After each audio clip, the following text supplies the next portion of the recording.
Hello అందరికీ నమస్తే. నేను మీ ప్రగతి.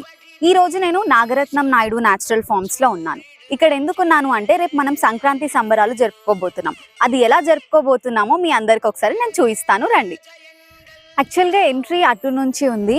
ఇలా వస్తే ఇదంతా car parking and bike parking చేసుకునే ఏరియా. ఇక్కడ భువనపురం విలేజ్ అని చెప్పి ఆర్చ్ వస్తుంది. ఇది entry, main entry. Main entry పక్కన మనకి రిజిస్ట్రేషన్ డెస్క్ వస్తుంది. ఇక్కడ 5 వాలంటీర్స్ ఉంటారు. ఇక్కడ డైరెక్ట్గా వచ్చి కూడా రిజిస్ట్రేషన్ చేసుకోవచ్చు. ఎవరికైనా అంటే ముందే రిజిస్ట్రేషన్ చేసుకున్న వాళ్ళకి వాళ్ళ సీట్స్ అలాట్మెంట్ కూడా వాళ్ళు చూపిస్తారు. ఇక్కడ ఆల్రెడీ మనకి భోగికి కావాల్సినవన్నీ ఏర్పాట్లు జరుగుతున్నాయి అన్నమాట. రాంబాబు గారు ఆల్రెడీ చేస్తున్నారు. సో ఇప్పుడు మనం భువనపురం విలేజ్ ఎంట్రీ వెళ్తున్నాం అన్నమాట. ఇక్కడ నుంచి మనకి రాంబాబు గారు ఎక్స్ప్లెయిన్ చేస్తారంట ఈవెంట్ గురించి. సో ఇక్కడే మనము స్టేజ్ అరేంజ్మెంట్స్ అనేవి చేయడం జరిగింది మ్యామ్. సో స్టేజ్ ఎదురుగానే మనకు సిట్టింగ్ అరేంజ్మెంట్ కూడా ఉంటుంది. ఎవరైతే రిజిస్ట్రేషన్ కంప్లీట్ చేసుకుని వచ్చిన మన గెస్ట్స్ ఎవరైతే ఉంటారో వారికి కేటాయించిన సీట్లలోనే మన వాలంటీర్స్ వాళ్ళని కూర్చోబెట్టడం జరుగుతుంది. అండ్ దీనికి ఎదురుగానే మనము స్టాల్స్ కూడా మన ప్లేస్ అనేది కేటాయించడం జరిగింది. సో ఆ కేటాయించిన స్థలంలో మనకు అగ్రికల్చర్కి సంబంధించిన స్టాల్స్ వాళ్ళందరూ కూడా అక్కడ వచ్చి వాళ్ళు స్టాల్స్ అనేవి పెట్టుకుంటారు. సో ఇక్కడ మనము చివరిగా మనము ఏవం జగత్ ప్రీమియర్ షో కూడా మనం ఇక్కడే వేస్తున్నాము. సో ఇక్కడ స్క్రీన్స్, బ్యాక్ సైడ్ స్క్రీన్స్ పెడుతున్నాము, ఎల్ఈడి స్క్రీన్స్. ఈ స్క్రీన్స్ మనం మూవీ చూసుకుంటూ మన వాళ్ళందరూ కూడా హ్యాపీగా ఎంజాయ్ చేయొచ్చు అనమాట. సో అలాగే మనం ఫ్లవర్ డెకరేషన్ అండ్ మనం పిల్లలు ఆడుకునే ప్లేసెస్ కూడా మనకు ముందున్నాయి. అండ్ ఒకసారి మీరు అది కూడా మనం చూపిస్తాం పదండి. ఈ ఏరియా అంతా వచ్చేసి కైట్స్ ఎగరేయడానికి యూజ్ అవుతుంది అని అనుకున్నాము. Yes ma'am. ఈ ఏరియా అంతా కూడా మనం కైట్ జోన్ కింద మనము విడిచిపెట్టేసాము. సో మన వాలంటీర్స్ దగ్గరుండి పిల్లలకి పెద్దలకి అందరు కూడా దగ్గరుండి మనము కైట్స్ ఎగరేసుకునే విధంగా మన వాలంటీర్స్ చూసుకుంటారు.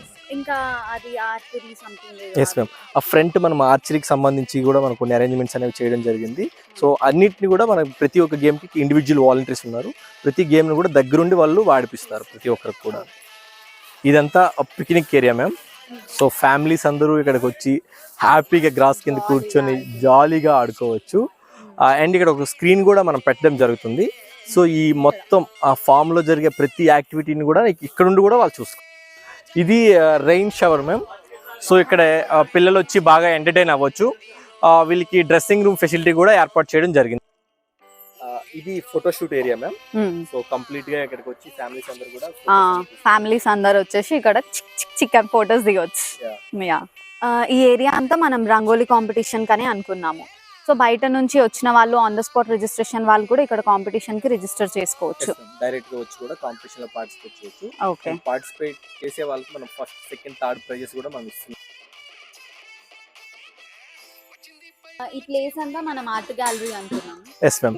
ఇది కంప్లీట్ గా ఇది ఆర్ట్ గ్యాలరీ కిందే పెట్టామన్నమాట. సో పల్లి సృజన నుండి వచ్చిన ఇన్నోవేషన్స్ అన్ని కూడాను, సో అగ్రికల్చర్ రిలేటెడ్ గా ఆర్ట్స్ అన్ని కూడా మనం ఇక్కడే పెట్టడం జరుగుతుంది. సో ఎగ్జిబిషన్ లా ఇక్కడ ఉంటుంది అనమాట. అండ్ రిఫ్రెషింగ్ అంటే వాళ్ళు వచ్చే వాళ్ళు కూడా చాలా హ్యాపీగా ఫీల్ అయ్యే ప్లేస్ లో one of the best place అనుకోవచ్చు, సెంటర్ ప్లేస్ అనుకోవచ్చు. ఈ ప్లేస్ కంప్లీట్ గా వంటశాల వంటల కోసం ఉపయోగిస్తున్నాము. అదేమో కంప్లీట్ భోజనాలు చేయడానికి ఏర్పాటు చేసాము. అండ్ పక్కనే మనము మడ్ పూల్ కూడా మనం ఏర్పాటు చేసాము. అంటే కబడ్డీ అన్ని కూడా మడ్ పూల్ లో చేయడం జరుగుతుంది. ఇది వచ్చేసి మడ్ పూల్ ఏరియా. ఇక్కడ మనం ఇష్టం వచ్చినట్టు బురదలో పడి ఆడొచ్చు, కానీ ఎక్స్ట్రా పేర్ క్లాత్స్ ఖచ్చితంగా ఉండాలి. ఎవరైనా ఇందులో పడి దొరలాలి అనుకునే వాళ్ళు ఎక్స్ట్రా పేర్ క్లాత్స్ తెచ్చుకోండి. అండ్ ఇందులో ఇంకొక యాక్టివిటీ కూడా ఉంది, వరి నాట్లు. ట్రాన్స్ప్లాంటేషన్ ఇప్పటి వరకు ఎవరికైతే ఎక్స్పీరియన్స్ లేదో, గెయిన్ చేయాలనుకుంటున్నారో వాళ్ళ కోసం ట్రాన్స్ప్లాంటేషన్ కూడా ఇక్కడ పెట్టాము. ఇంకా ఈ ఏరియా ఇటు సైడ్ ఆ ఏరియా వచ్చేసి కిడ్స్ ప్లే జోన్ అనమాట. దానికి ముందు ట్రాక్టర్ ఉంది కదా, అక్కడ దాకా నేను వెళ్ళలేక చెప్తున్నాను. అదంతా క్రికెట్ ఆడుకోవడానికి చేపిస్తున్నాము, ఎందుకంటే కొడితే 6 కొట్టాలి కాబట్టి. రేపటి సంక్రాంతి సంబరాలు ఈవెంట్ కోసం వీళ్ళు పూలు గుచ్చుతున్నారు, చాలా కష్టపడుతున్నారు. ఇక్కడ డెకరేషన్ అంతా అవుతుంది అని అంటే అది వీళ్ళ హెల్ప్ వల్లనే. అందుకోసమే ఒకసారి వీళ్ళని కూడా చూపిస్తున్నాను. ఇక్కడ మా బొజ్జ గణపయ్య కూడా సిద్ధంగా ఉన్నాడు అందరినీ వెల్కమ్ చెప్పడానికి. సో అందరూ రండి తప్పకుండా రేపటి ఈవెంట్కి. మా సంక్రాంతి సంబరాలకి బస్వన్న కూడా వచ్చేసాడు, ఇంకా మీదే ఆలస్యం. సో తొందరగా వచ్చేయండి, అందరం కలిసి సంక్రాంతి సంబరాలు చేసుకుందాం.